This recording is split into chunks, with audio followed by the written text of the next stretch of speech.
What's up, man? Hey, what's going on, everyone? What's up, chat? Let me say hello real quick. We got Matt Richmond, RG Energy, Special Ray, and Ronnie. What up, guys? Hope you're doing well.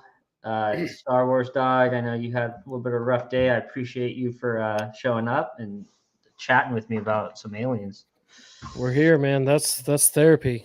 Yeah. Ready for a little aliens of conspiracy number 7. Yes, sir. We're getting up there. We're almost double digits on this. Hey. Yeah. So George Knapp. Are you familiar with him at all?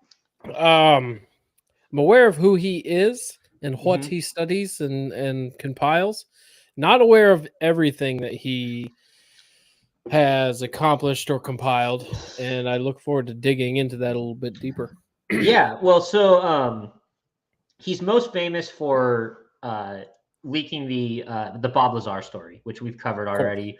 Yep. That's his biggest attribute, I think. What he's most famous for. He actually started out. I haven't got it up here. He was actually raised and born. So he was born in New Jersey, raised in California.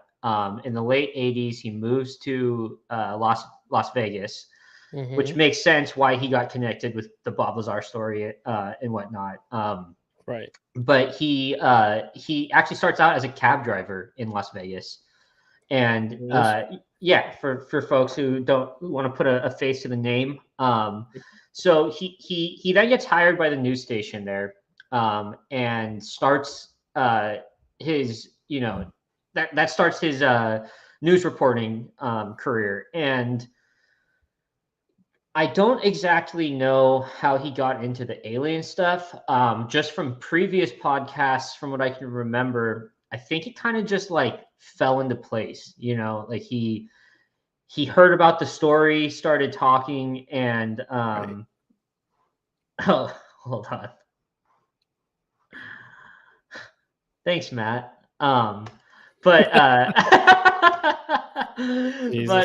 Yeah, so he I think it just fell into his lap. He heard about it and was like, oh man, this is important. Let's kind of dig into this. And especially back then, it was all kind of hearsay, I would imagine, with the Area 51 in comparison to what we have today and the amount of sightings we have today. Right. But yeah, very, very interesting guy. And he's still like really far into aliens like today. We're gonna later on, or in a few minutes, we'll go to his website that he started, where he actually I don't know if it's like open source where anyone can just come and upload to it, but he started this website called Mystery Wire, and it's got a whole bunch of really cool information about aliens. There's Area 51 stuff, paranormal, and I'm gonna have a really fun time, I think, going into this, and we're gonna go over the documents that he brought back from Russia. So in 1993, he goes to Russia shortly after the collapse of the Soviet Union, and he meets with, I want to say, like their form of the UAP task force that we have right now, like their version, and he gets documents like KGB documents of like scientists discovering all this different alien stuff. So let me bring in our other guest. Hey, buddy. Oh, what's up, guys? You ready? Oh, what's up? You going no camera tonight? No, I'm bringing camera on in a second. I'm just fucking cleaning something up because as soon as I turned around, old ass. Gotta get the white spots off your shirt. We understand. He's going like that. Old ass table that I have here. I just turned around to turn my lights on, and I took the table, and I just it just went beep beep beep beep beep beep beep, and my drink just fell off. So I'm fucking. You're white. Of course, right before Matt again. Here's the thing. Fine. Listen, I'm kind of retarded. You get it. Hey, what's up? What's up, That's my Nathalie? favorite Alex Jones clip. Yeah, no, yeah, no. Matt clean up in here. And people have been fucking stupid as I'm driving, man. Of course. The amount of That's the way it goes. Fuck off, Caleb. You won't even be on this show. All right, He's so doing more than he usually does. let's get into it here. I'm going to share screen. This is the website I was just explaining. All right. Really cool website. And after we're done going over these 5 pages of this article right here, or the actual documents, we can kind of dig in, maybe find something fun to watch Sure. or whatnot. But these specific files that we're about to read are from the USSR. And you know, we don't have to cover every paragraph, but I do want to get, because I haven't even fully read these through. I thought it'd be fun to just kind of cover it tonight and go over it. So leading Soviet newspapers and journals have recently begun publishing an increasing number of articles and news reports on sightings of unidentified flying objects in various areas of the Soviet Union. Setting the tone for this media coverage was an article in the 9th of July, 1989. I'm not going to try to pronounce that. You guys can see it on screen, unless you want to attempt to, dog. Yeah. If it was half the letters, I still wouldn't attempt it. Yeah. It referred to many recent reports of UFO sightings in the USSR, interviewed by the paper. P. Prokopentno, director of laboratory for the study of anomalous phenomena, stated that the permanent center for the study of UFOs is being established in the Soviet Union, in addition to conducting the research and presenting lectures on UFOs. So I think this is super interesting. This is sitting at this is November 22nd, 1989. That's roughly 30 years after World War II. And so I want to just make the point that it's not just our country that's had sightings, pop up more and more frequently after World War II, right? Right. China after the first atomic bombs were dropped. Exactly. It's like China's dealing with them, Russia has. China's done a lot better job about hush. Yeah, about keeping it under wraps. China does a lot of good job about hush on everything. Exactly, and another thing to say is that their own people probably don't even know who their leader is. Right. But where I was going to go with that is that every country kind of wants to keep it to under wraps, because if we accidentally say something that another country hears, and that was the missing piece of the puzzle for them to kind of what's the word called? When you're trying to re-engineer, I don't know. I'm drawing a back engineer. Back engineer, yeah, exactly. So if we're all trying to back engineer this technology, no one wants to speak, because what if you say something that another person needs to get a step further, and whoever gets this technology is probably wins. Because I'm not even 100% that like the Commander James Fravor UFOs that he's been seeing are aliens. I mean, those could be drones. Very well, right? And so it's just, I wanted to bring up that point that a lot of different countries at this time have been seeing them and dealing with them. So let's go back to the article. In referring to an issue of the paper published in July 1988 that included a report on an amazing event that took place on Hill 611 near the village of Dalnogorsk in Primorsky Krai. I'm going to apologize ahead of the time. Yeah. Huh? Isn't that a Black Ops map? No. It might as well be, dude. Was that a joke? Wait, what's the name of it again? I'm not even going to try, to be honest with you.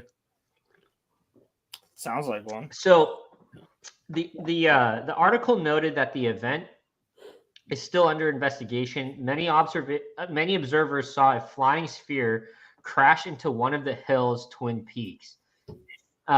Physicists and other scientists from the Siberian Division of the USSR Academy of Science are still studying the fine mesh, small spherical objects, and pieces of glass that are considered to be small remnants left behind by the sphere. That's an interesting one, the glass part. I'm wondering if this thing exploded, did it create glass on impact, or it doesn't make sense for there to be glass on the UFOs themselves. I mean, like, we've covered and looked up enough about UFOs. Most of them are flat, or they're saucers, discs, metallic, right? Metallic, Yeah. right? I mean, I hadn't really heard of one that had like glass windows, like we would think, right? No, I don't think any of them that have been reported with portholes or anything. That's what I'm saying. So,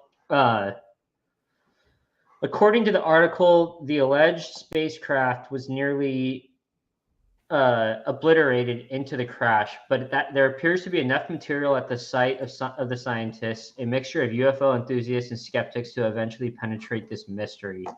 That's what I'm saying. Like, it obliterated. What's up, brother? How are you doing, King Chris? If you just made it here, we're covering documents smuggled in from the USSR.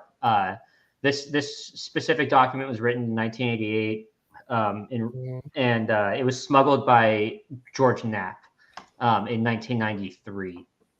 So that's actually fuck, huh? Allegedly. What was that? I said George don't give a fuck. Well, he definitely cared. I mean, you're dealing with smuggling stuff from Russia. Well, no, I'm saying he's got the balls. That's what I'm saying. He's got the balls to be like, "Fuck you! I'm taking this shit with me."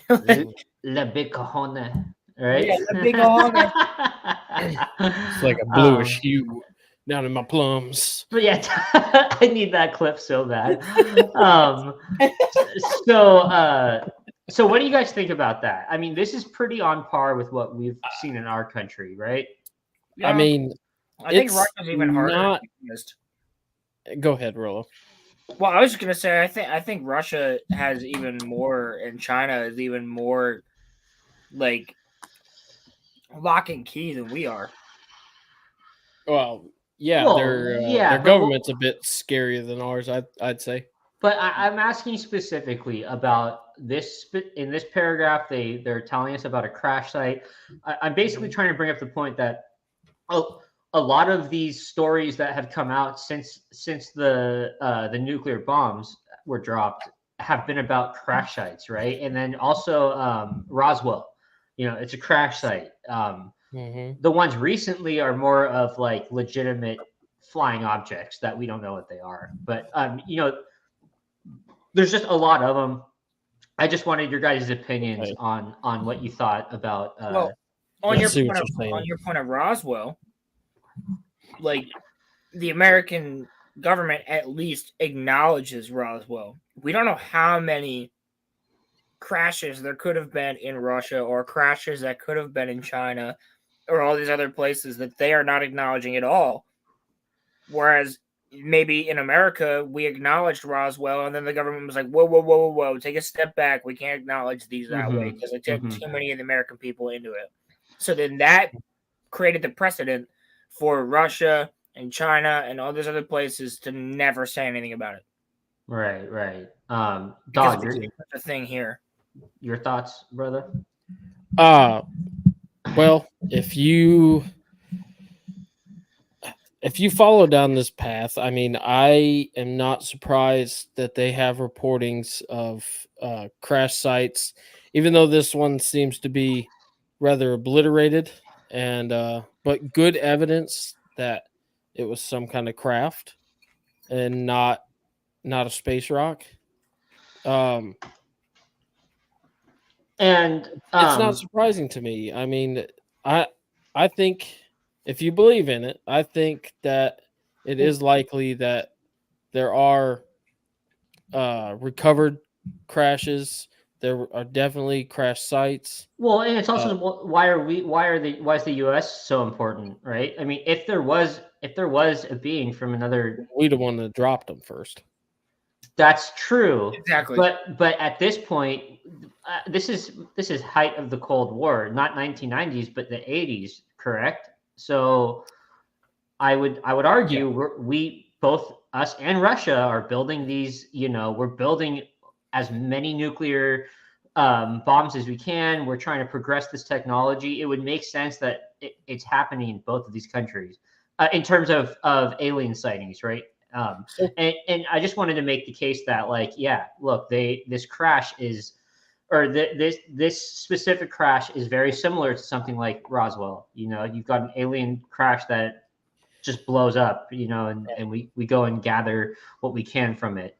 And Dog, to your point, I wanted to kind of touch briefly on what Special Ray is saying. So, he's asking the question if Russia had admitted to it. I actually don't know.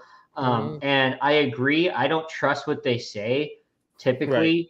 But going to what I was just talking about with the Cold War and whatnot, and our use of nuclear technology, I would bet, and then also with George Knapp, because he, that's the most compelling story, is the Bob Lazar one. And so if he's going all the way out, risking his life, dealing with KGB, ex-KGB guys and whatnot. That's scary as shit. That's what I'm saying. Like, he's dealing with terrifying things, man. Well, but he's dealing with it's not the US over there, obviously, right? So it's like he's risking his life legitimately to go get this information. And not even just risking his life in that way, but risking his life in the way that, like, you could have an American go over to North Korea and get in trouble, and the Americans will try to get him out. They would not try to get George Knapp out. Depends on if you're a basketball depends. player. Yeah.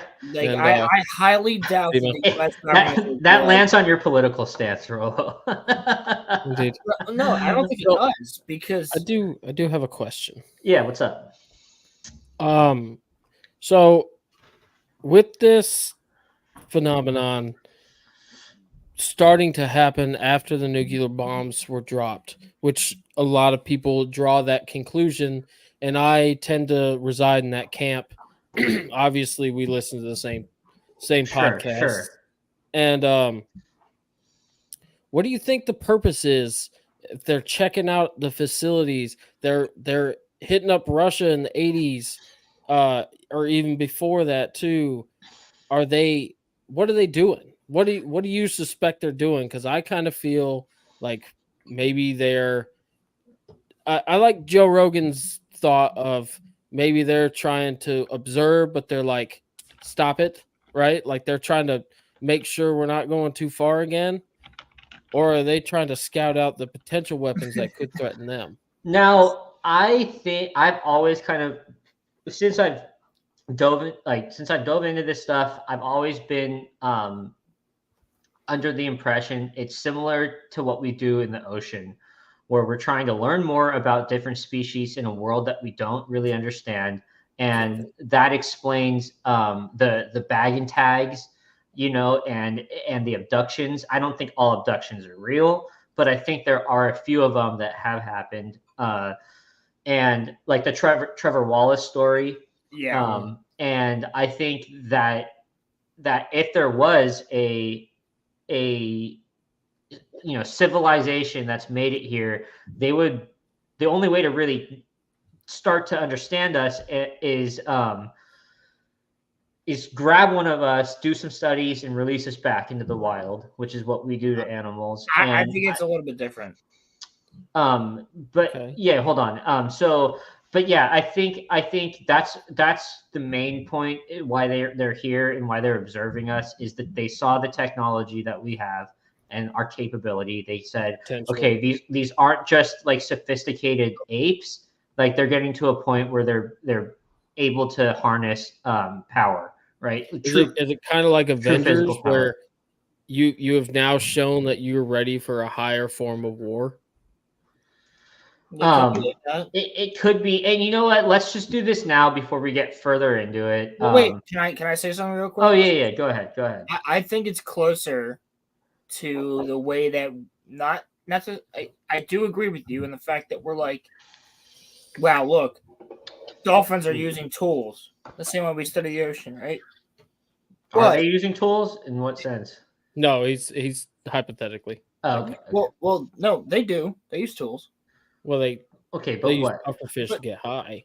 No, not just that. They actually use tools. But what? I'm asking. What type of tools? That's not the point here. But they use like rocks and things like that to break shells open the same way that we have monkeys doing that in the ocean. There's fish now in the ocean that are taking a rock and smacking it on a clamshell so that the fish could get it open, which is the same thing that we started doing. Right. So they're at a different level of evolution. I don't think it's quite like the ocean. I think it's more so like when we send a group of explorers down to a random tribe in the Amazon who is they've never seen a car before, they don't know technology, and we send them down and they're like baffled. Mm. And I think that's more so what this is. They're coming to they know we're a civilization. They know we have a society. They know that all this stuff exists, and they're just trying to not get too involved, but involved enough to the point we know they exist. Yeah, I think that's a fair assessment too. I want to highlight this real quick. What if they're from the future? That's a legitimate. So that's a legitimate theory, right? Like, I believe in that. Yeah. I can't. I'm not a physicist. I can't begin to say how it would work. I do think though that like it could be a possibility. I know that there are like reports that crafts can like legitimately disappear, like phase in and out of this dimension. And they hover in a way where they're doing like a cross, but at like such a high vibration that, you know, like they're sitting still from a distance, but when you look up close, they're actually like hovering, and then they'll just phase out and like they don't blast off or anything. They just like literally disappear. So that could be a possibility. Do aliens operate outside of Antarctica in the movie, such thing? You know, so we are going to be doing Antarctica episode. Yeah, we're doing Antarctica. There's some weird stuff. There's some weird stuff that happens there. Didn't you haven't started about Antarctica the other day? A little bit, but it was more so about doing the research for like it. Complete horseshit, but yeah, and I do want to say this one. So Matt Twing, I agree with you. I think what we're seeing for the most part is a back engineered technology, and it's from our bases, and it's from what we have. But Grush, who was the whistleblower in the recent Congress hearing, he's a whistleblower, so he's under like he can't speak about everything in detail, which is why I'm skeptical about what he says. But he claims that we have both, that there are technologies that we are using, and this is what the hearing was about, is that like there's technologies that we're using that we've back engineered, but there's also technologies that we've collected, and that's how we've gotten the technology that we have. And the Bob Lazar story, the episode we did last 2 weeks ago, they, you know, that's essentially what that's about, is that there's this he even said there was test flights. He even brought out a group of friends and got caught observing advanced maneuver as did Bob Lazar. Yeah. But, and I agree that we are testing them. If we had full control over them, we'd already be the major faction on the planet. There would be a one world government. We could literally send, if these things can go from South America to the North Pole within 30 seconds and be clocked at that speed, nothing is stopping us from taking over the planet. So we do not have that technology to be able to do that. We are not there yet. Are we back engineering it? Likely. But if knowing America, knowing any other country, we all want, not we, us, but they, all the leaders, all want full power. So unless this shit, unless the other countries have it too. No. I was going to say, unless it's more of a, it's not so much our government is in the loop. It's more of, it might have started as our government, but it became its own like division separate from the government, holding it secret even from them. So I want to make this point now. The whole reason we had this hearing in Congress is because they don't know what's going on. Senate doesn't know what's going on. Neither does Congress, because it's been kept in the dark. And the way it's been doing that is because all of these operations are funded from a blacklisted black book Black book pool of money, and private organizations are the ones that are actually like putting money into this stuff. And we can deep dive into this stuff more. Yeah. True. That's true. We can deep dive into this this more. But one thing that he says is that that him and so George Knapp and Jeremy Corbell have been like they've been approached, and they also have approached people within the government that have worked with this stuff, and they've asked these people to testify, and they go, absolutely not. We're not going to do that. And we've seen what happens with people like Bob Lazar. People like Grush, like they try to, they come after you if you do talk about this, and their question is why? Like, why don't they want to? What are they scared of? And a lot of the time, the answer comes back where well, if we release this information to the public would go crazy. They can't handle this. Like, it's going to collapse. All of this other stuff. Now, I want to put a tinfoil hat on for a second and say, well, what if there was some form, what if that fear is that we're actually not only aware of, but in contact with some form of a galactic federation? And that's totally my tinfoil hat on. I'm not saying I believe it, but like, what if that is the case? Well, but like, they're gonna run a blockade on Naboo if that's the case. I mean, dude, what if there's a blockade that? What if there's a blockade that we don't even know about, us as the public, and the government knows about, but they're saying like, this is why we're trying so hard to get into space so that we can actually help who's protecting us. And look, that could make a great sci-fi story, and maybe I should write that down. But like, it's something that might be right. Yeah, it's something that I think about like regularly, and it's just a very this stuff. It's all speculation, but I'm hoping one day that we make it to the point where we're told about this. I don't think it's going to happen in my lifetime. Unfortunately, it won't happen in our lifetime. Yeah. I really hope that it does. I hope that our kids, maybe, or our grandkids are the ones that are there for when this happens. But that's probably even asking too much. And okay, maybe I'm late to the game, Matt. So I do think that that's a possibility, and I think that it wouldn't be whatever federation you're talking about, or republic, or whatever, the Galactic Republic. But let's say, like, they would likely want our people to know. Likely. And I think it's if that were to be true, it's the heads of our governments throughout the planet, the UN, and who knows? Maybe the fact that certain countries have left the UN has to do with this. Well, and King Chris, so he says it's funny, but it's crazy to think that there are other civilizations somewhere else out in these other galaxies. And, look. Not crazy. Theoretical physicists have already come out and said, and mathematicians, it's backed by high level math that, like, I think 1 in 5. I think right now 1 in 5 galaxies, or 1 in 5 suns, have planets that are habitable. Okay, so it potentially habitable, but it's all in that golden zone, right? Between, like, you're Goldilocks.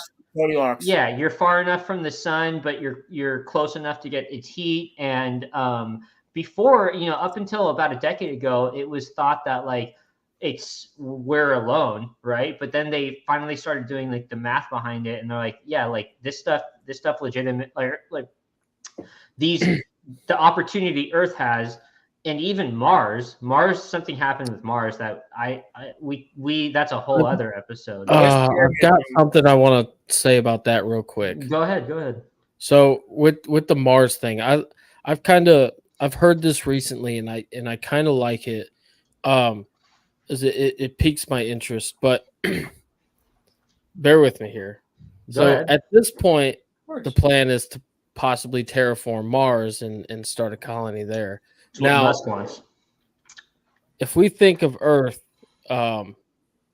millions of years ago, like hundreds of millions of years ago, before dinosaurs, the whole planet was basically lava, right? Right. At this time, it may have been possible that Mars was warm enough, and there's evidence now that a lot of Mars is ice. Now, currently, ice. Well, they know it's ice. It's a frozen desert. Yeah, they found covered in dust. So, it could have potentially been inhabited, and maybe made their way to Earth at some point. Look, and that's getting into things like the Agunagi and that other the Anunnaki. Yeah, the Anunnaki. Yeah, sorry, that sounded Japanese for a second. It did. No, but look, sushi roll.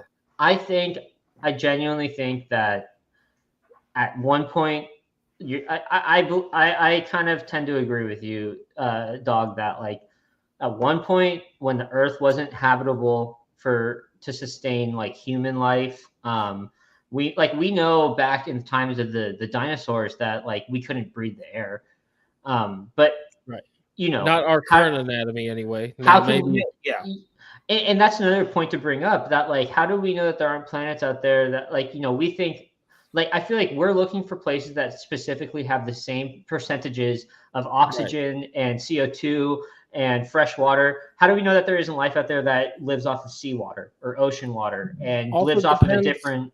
I think there is. Right. We're carbon based. What if they're nitrogen based or some other element based life forms? We're carbon based life forms, right? That's our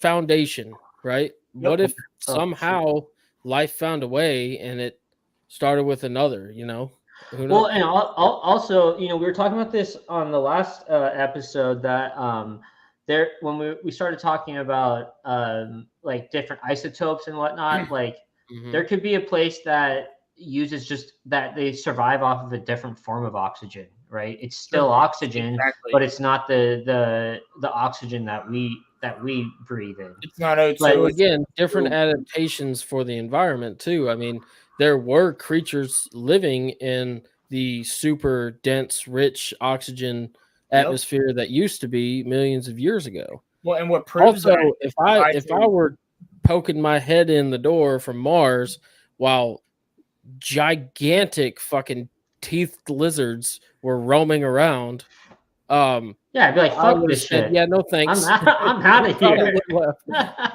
Okay. But at the same time, he's got a great point there with them surviving on different things, because the creatures that live on the hydrothermal vents down in the ocean, they consume carbon dioxide. Mm-hmm. And that's how they survive. Whereas the crabs that are a couple miles up would die instantaneously, not because of the pressure. Yes, because of the pressure, but like pressure removed. Mm-hmm. If they were to be next to something like that, they would die instantly. Yeah. Yeah. No, I agree, man. I agree. That's pretty much the point. Things that can survive on stuff like that, and I see no problem as to why there couldn't be other life forms on different planets that survive on different types of. Right. For sure. Right. So oxygen or hydrogen. So let's get back to the document. Some of the scientists have concluded that the object that crashed into the hill in 611 was extraterrestrial space vehicle constructed by highly intelligent beings. Doctor of Chemical Scientist V. Vysotsky, stated that without doubt, this is evidence of a high technology, and it is not anything of a natural or terrestrial origin. He cited that in fact the remnants of fine mesh included bits of thin threads with a diameter of only 17 microns, and that these threads in turn were composed of even thinner strands twisted into braids. Extremely thin gold wires were discovered intertwined in the finest threads evidence of intricate technology beyond the present capabilities of terrestrial science, according to Vygotsky. And look, that pretty much goes to what we were talking about before, that there are just, and look, obviously they're not going to hand over these strands that they found, but it's like the reactor that Bob Lazar was talking about, that like there are unexplainable technologies that we found that we like can't make. And whether or not you believe that this has been found or not, there's someone talking about it being found.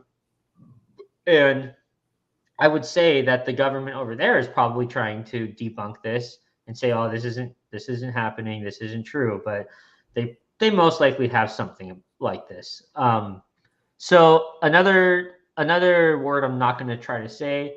As of the 25th of July, 1989, reported that a UFO sighting had been claimed by engineer Yuri Ponomarenko and a group of workers at a collective farm in the God damn it.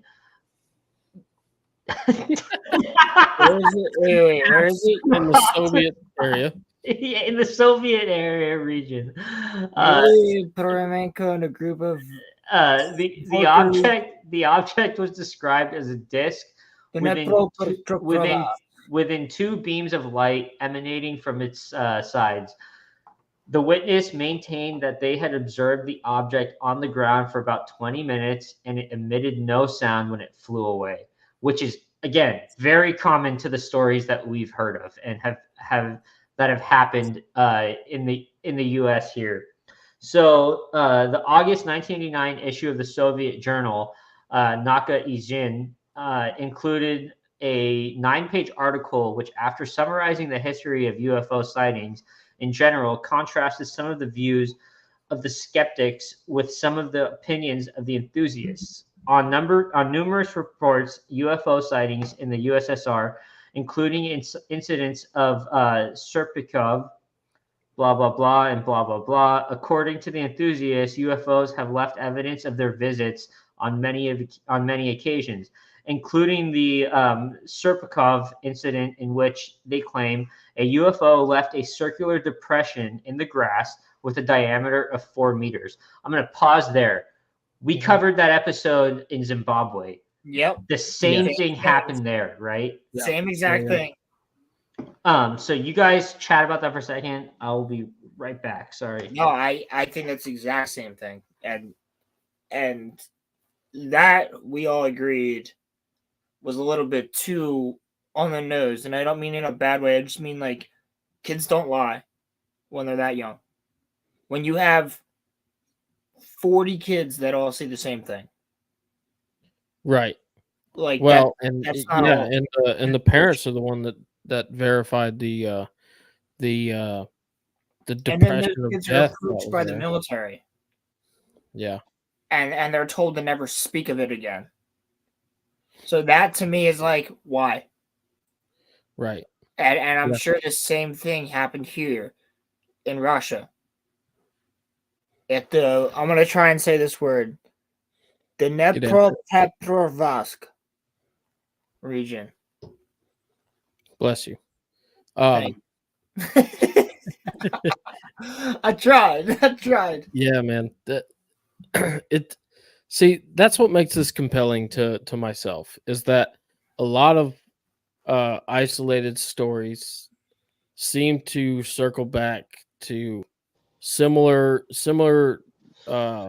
happenings, similar things that evidence left behind, whether it's recollection from bystanders. Like, so many of them have a lot of parallels, and it makes it very very intriguing to me, at the least. Agreed. Yeah, for sure. And I don't, obviously I didn't hear what you guys had said, but yeah, I think it's very, this stuff's happening, it's happening all over, like, not just in the US. It's important to think about that like, yeah, we're not the only ones that are dealing with situations like this. What a fucking mess.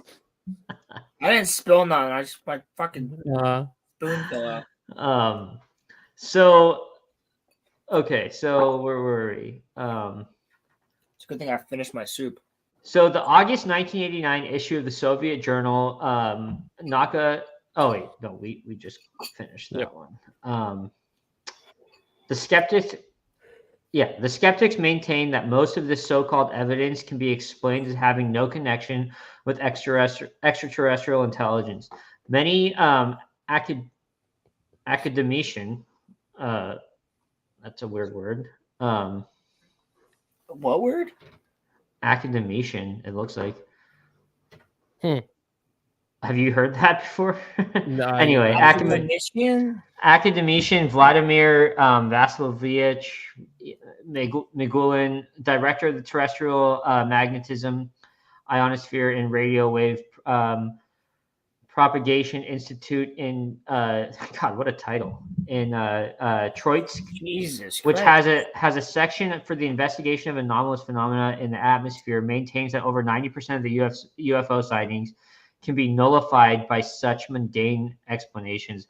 And that guy just sounds like he doesn't want to believe. It doesn't sound like he's offering any evidence that well, to that point, like there's so many people that don't want to believe. Like you have Neil deGrasse Tyson out here who he literally says there's no possible way that aliens are alive, yet he says there's. And why would they be fascinated by us, which I think is a direct contradiction to like the glaring obvious. Like, of course they'd be interested in us, just the same way we're interested in the ocean or a troop of apes or whatever. So I want to quickly just address King Chris's joke here. That's the same. Remember, I was being skeptic about the Zimbabwe incident because that Climate one change. Yeah, that one she grew up to start talking, like she became a climate change activist after seeing this. Like it's that type of stuff where I'm like, I was like, are aliens real, or are these aliens coming from the Democratic Party? To that point, that's a good joke, but at the same time, if they are using our water for some reason, if they are using the oceans like we've talked about before for a base of operations, they would want us to keep our shit healthy. If they are using from the future. if they wanted our resources and they had the technology, I'm not saying here, they specifically. But if they did, that those motherfuckers would come in forces of hundreds of thousands, maybe even millions, disintegrate us, and then take all of our shit. That's not entirely true. Because if your theory of there actually being a galactic federation or republic is true, there's sanctions. You can only take so much from this planet. You can only do this much from this planet. If there is a galactic government of some kind, there will be sanctions. There will be problems. There will be. All I know, if that's the case, and Sabine gets the Force, I want the then I'm out. But I'm saying, like, if you're using Earth for some reason, whether it's your base of operations or something else, you're not gonna want but you're No, hold on. You're not gonna want these dumbass monkeys to go to war or to fuck up all their shit. No,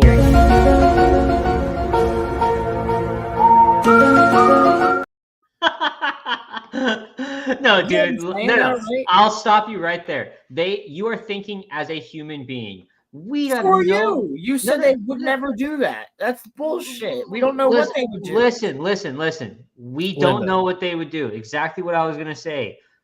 This is all speculation. Okay, it's just we can't talk like we understand what they're gonna do. Yeah. I personally believe though they're not gonna tell. That's pretty. I don't know. I think it's pretty much it, bro. That good, Ronnie. Good. Realistically, if they wanted something from us, they would have it. Which is the point I'm trying to make. We wouldn't be able to do a damn thing about it. And that's the point I'm trying to make. Unless they're from the future, and then, I mean, they're just getting stock in Google and Apple. Well, what I'm saying is, unless they have some sort, like Damio said, a government. that says, okay, you can go to, because there might be more planets that are just as civilized as we are to our level 1 civilization. We still use blasters. We're not civilized. And there might be a ton of other planets that these guys are going to. They're not just going to Earth. They're probably going to all these other different places too. And if they are, it's probably like, okay, you got a base here, you have a scientific base there, a scientific base there. Let's not let them fuck shit up, because we kind of need to stay here to continue to study the planet. And is this where you insert Greta Thunberg talking points? No, she's a dumbass.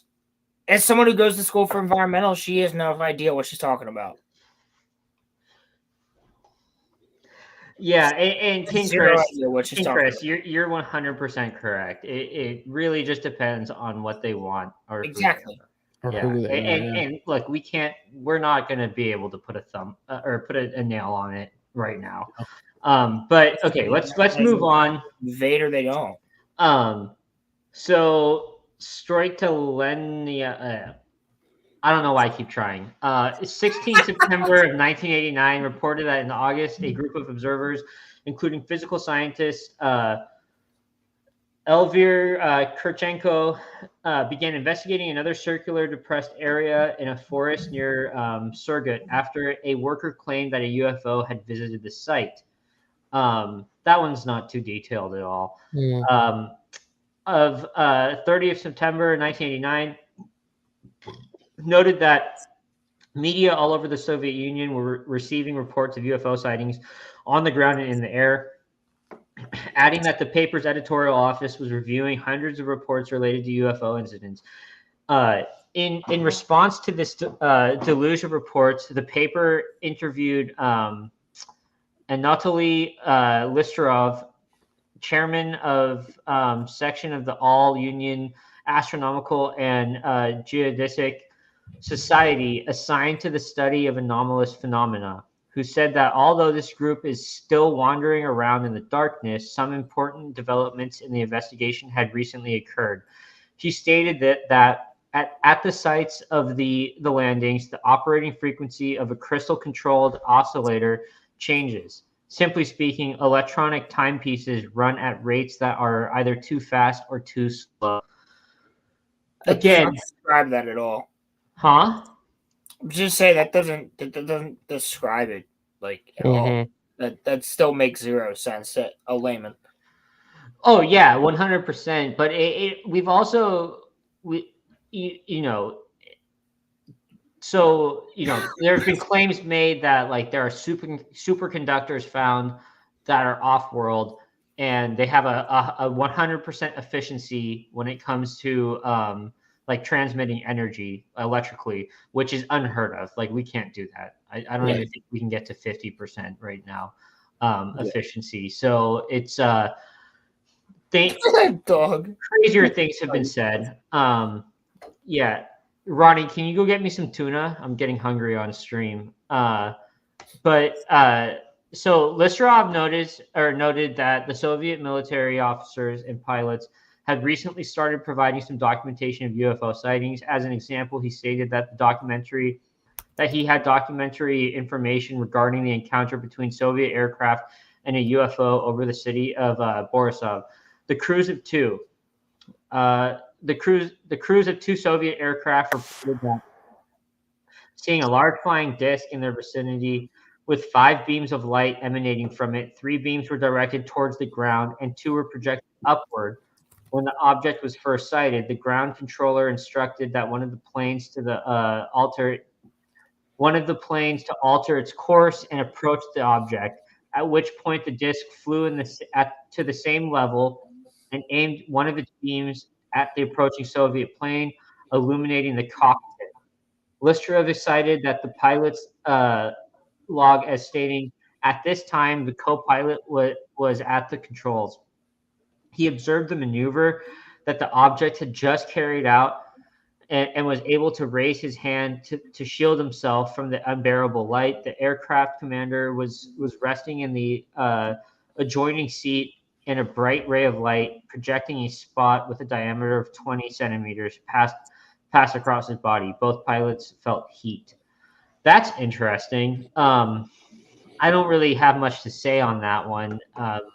Well, people have said that, but that light specifically has given them sunburn, and some Well, people that have gotten cancer after it. that explains when they possibly land, when they leave the scorched depression and whatnot. Yep.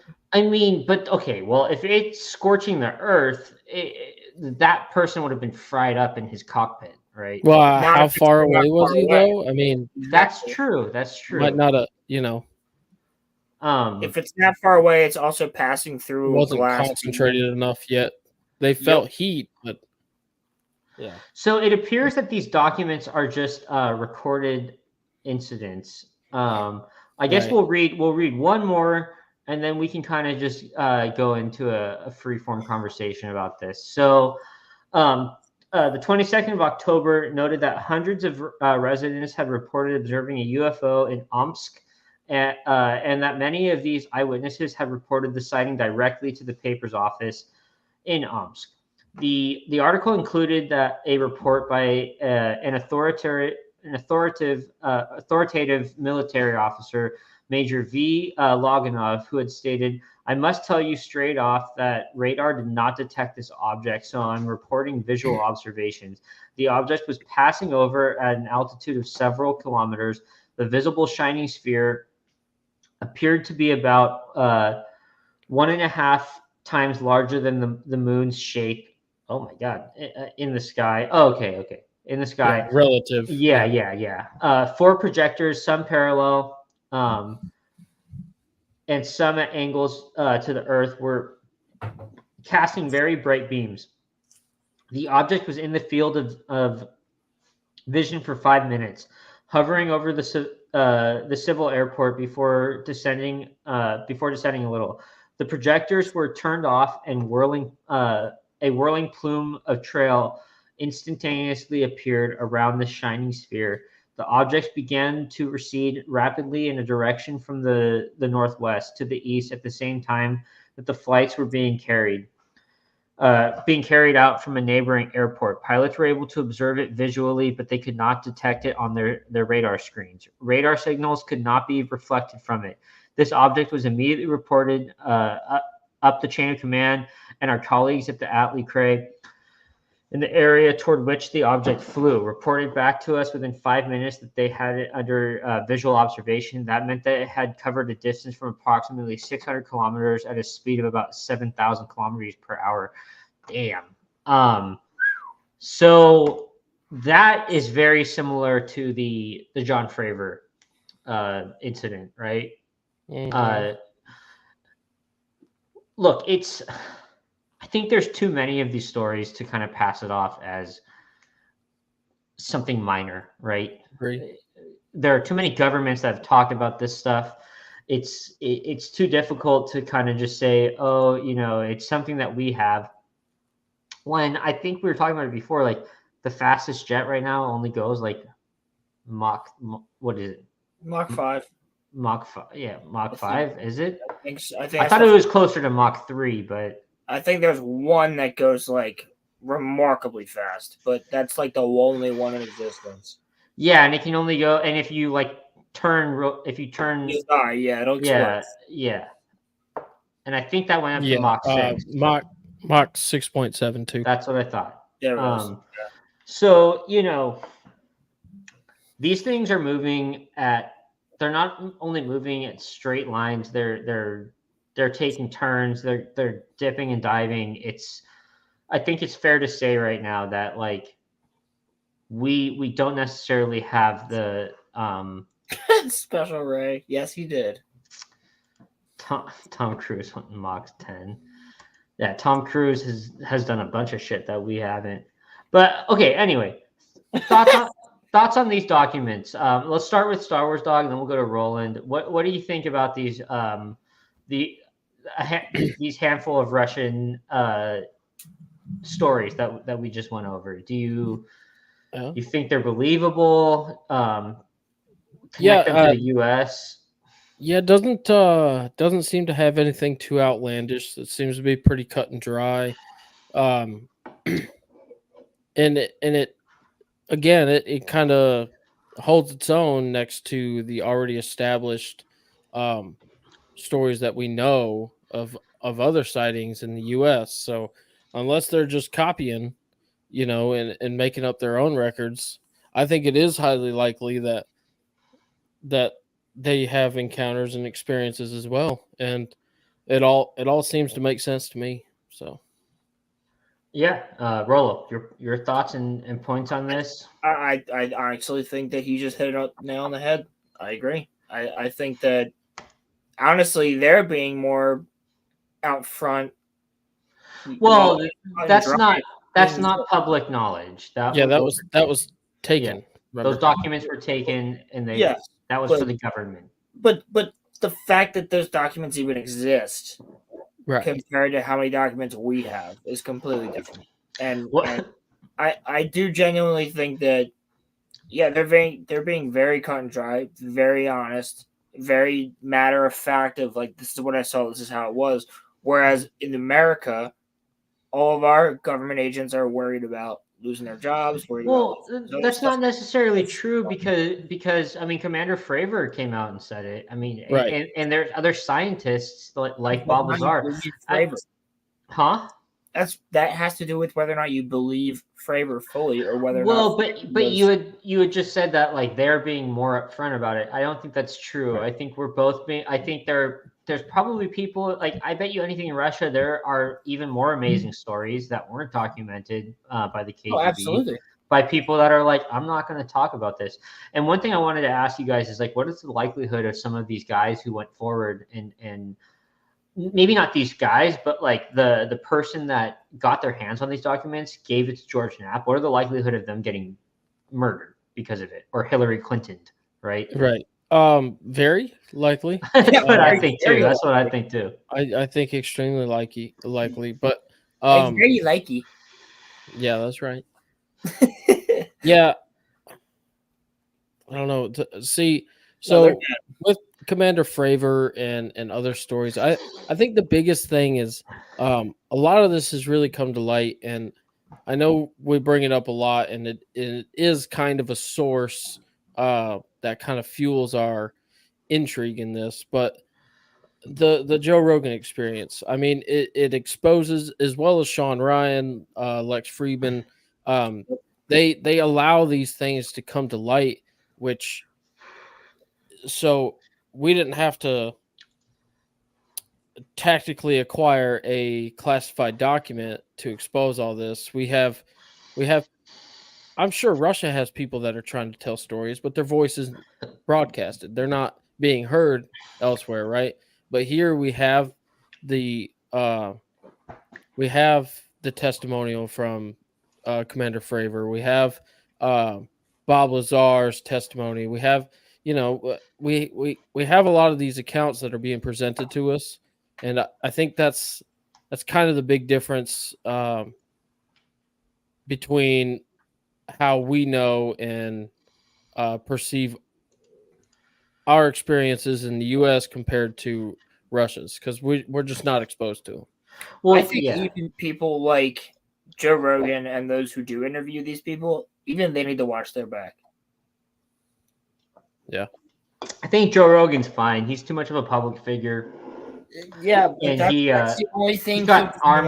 He has armed security guards at his facility. I don't think that's still the only thing keeping him.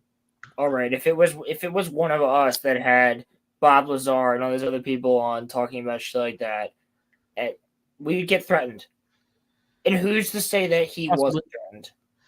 And King Chris, I agree. Fravor's story is pretty goddamn cool, and he was the one that saw a sphere surrounded by a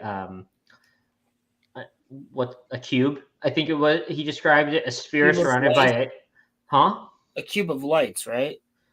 I mean, I think he described it more as like a force field looking thing. It was like a black sphere surrounded by like some form of like a cube energy or something. He just described it as a cube. I would imagine it looked to the naked eye as a cube, but it was probably some form of like energy emitting from it. But the stuff's it's just I agree. I want to see it, but like I feel like at the same time, if I saw it, I would like go into tears. Like what the fuck am I looking at? You know? Well, as someone who's seen a UFO, that happened to me.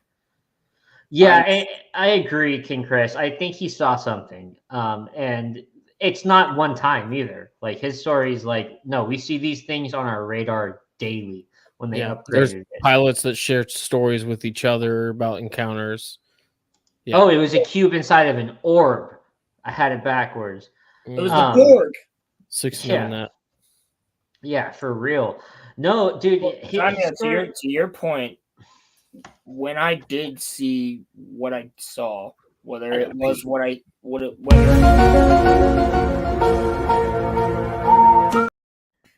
it was because to me, fucking Star Wars. When I saw what I saw, I had no other. It was excitement and fear at the same time. It was like, holy shit, I'm actually seeing this. And second of all, it was like, holy fuck, I'm actually seeing this. And I did uncontrollably start to tear up. Yeah, I mean, so look, such a mixture of emotions. You weren't there when I thought I saw something. I wasn't there when you thought you saw something. It could have easily been for me that because it was just in front of my house that it was just a drone. It was pretty close, but it was like 3 lights. I'm not saying it was a UFO. I know Special Ray said that he had some sort of an encounter like that, but he said he saw an actual disc. Yes, so did I. That's what I So saw. for me, I just saw 3 triangular lights hovering like too close to be a plane. It's hard to say, but you know,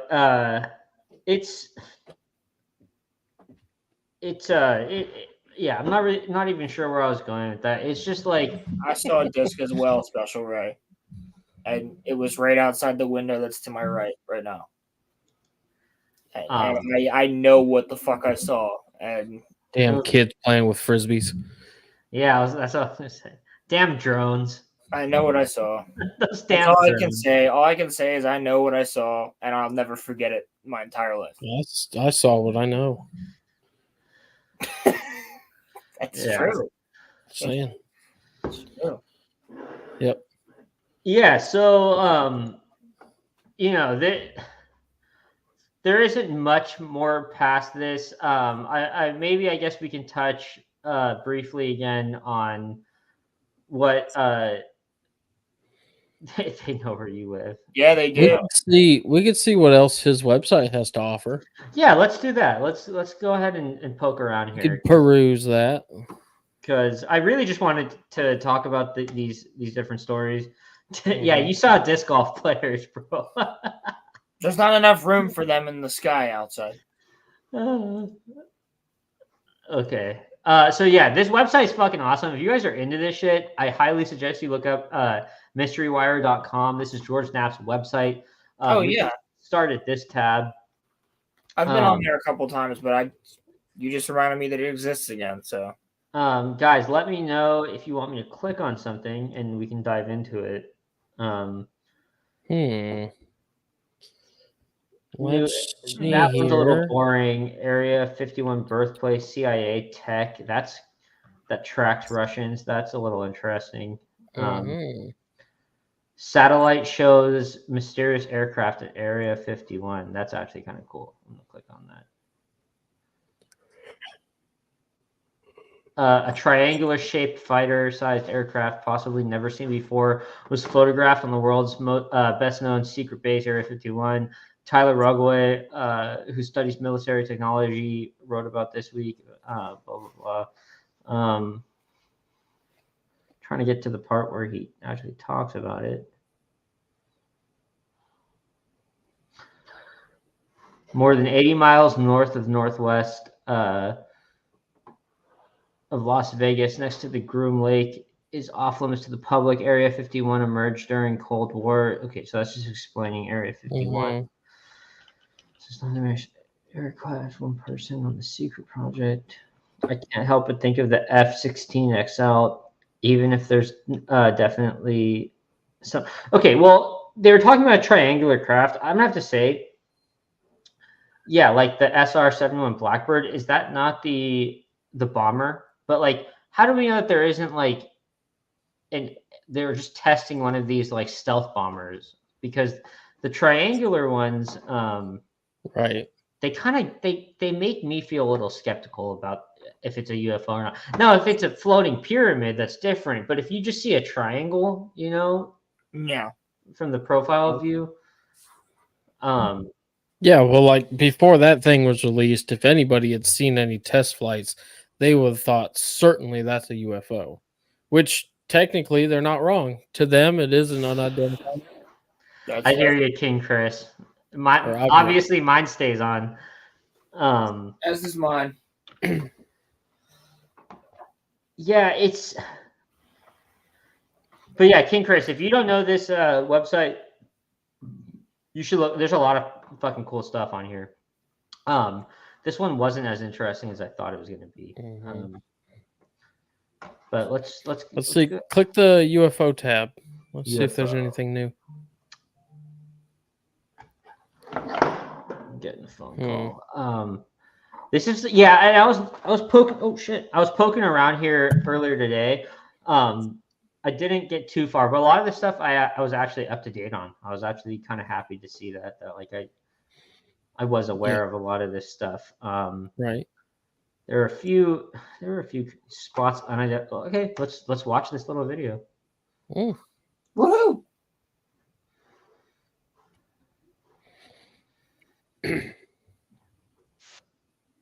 you guys hear this? No. Nope. You got the wrong share. Son of a StreamYard. Well, it doesn't let me. All right, let's go back. Well, shit.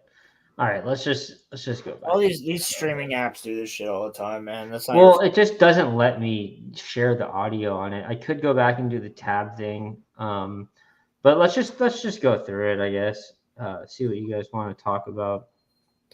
Yeah, let's just see visually what that video shows us. Okay, where was that? That one right there, right? The U.S. Navy. Yeah. I don't want to hear these crusty old farts anyway. Oh shit! You guys saw that? Can you make it bigger by any chance? Is that what you said to her? That's right. I'm not seeing anything. I see nothing. Oh, did you see that? No. It was super quick. It was like 2 seconds. Is there any way you can slow speed? Yeah, it's like really quick. It goes around right here.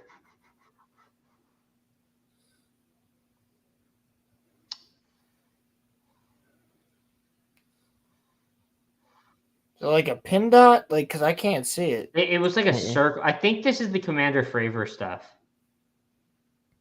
Could be. It was so quick. It was so quick. I see. A phenomenon. I'm hoping that is that it? Is that white dash? Is that no. It was like a circle that. Yeah, it's like camera flare.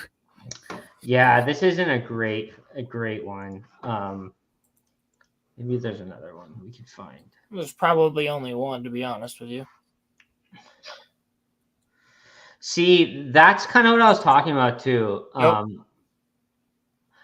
And there's a specific word or term for a craft that can go, but it's trans. Dog, we've looked this up before. It's Damn it! Yeah. Transmortal? No. No. You're talking about the craft that can go from water to air. Transintermedial or something like that. Yeah, I think that's it. I don't think that is it, but I was just guessing. No, it's trans. Shit. Dude, we need to do a Skinwalker Ranch video at one point. I thought we did. I think so. No, we haven't done a Skinwalker Ranch one yet. But We did on my crazy channel story.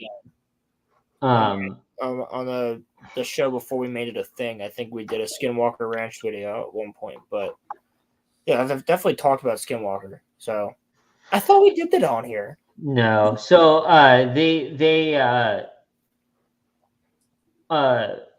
one of the things George Knapp was talking about and Jeremy Corbell is that they have, like, the government specifically has like 4K photos of these things that they aren't releasing to the public. I'm sure.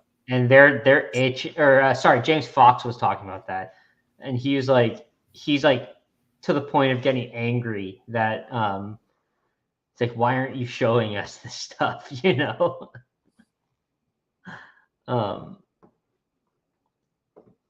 But yeah, dude, this website's very cool.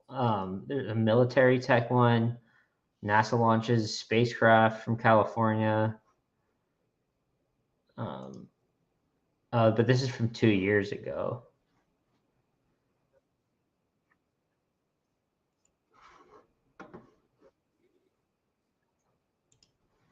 Shit just keeps playing on me. Oh, it's from SpaceX. A double asteroid redirection test. Oh, that's another one, dude. The asteroids. I'd be interested what specifically Special Ray and King Chris thinks about the asteroid possibility of like could we even defend against one? Like, is sending a nuke up into space and trying to blow it up even worth it? No. The radiation that would fall down and get stuck back into Earth would be too much. It would spread. Yeah, that's what I'm saying, man. I don't think so either. Yeah, it would spread. Hey, Crimson. Hey, man. Thanks for showing up. Yeah, it's oh, this mysteries tab might be pretty good. Oh, here's something that we might be able to watch. Yeah, King Chris, I have seen Armageddon. That's a great movie.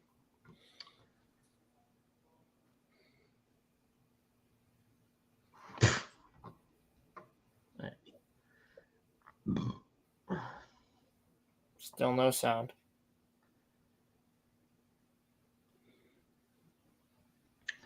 Yeah, that's a meteor, right? That's a meteor breaking in the atmosphere. Damn, that looks pretty fucking cool though. That looks fucking badass.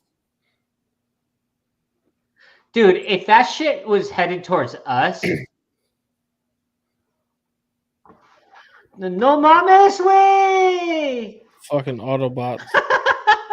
You guys didn't hear it, but that's what the video was saying. No mames.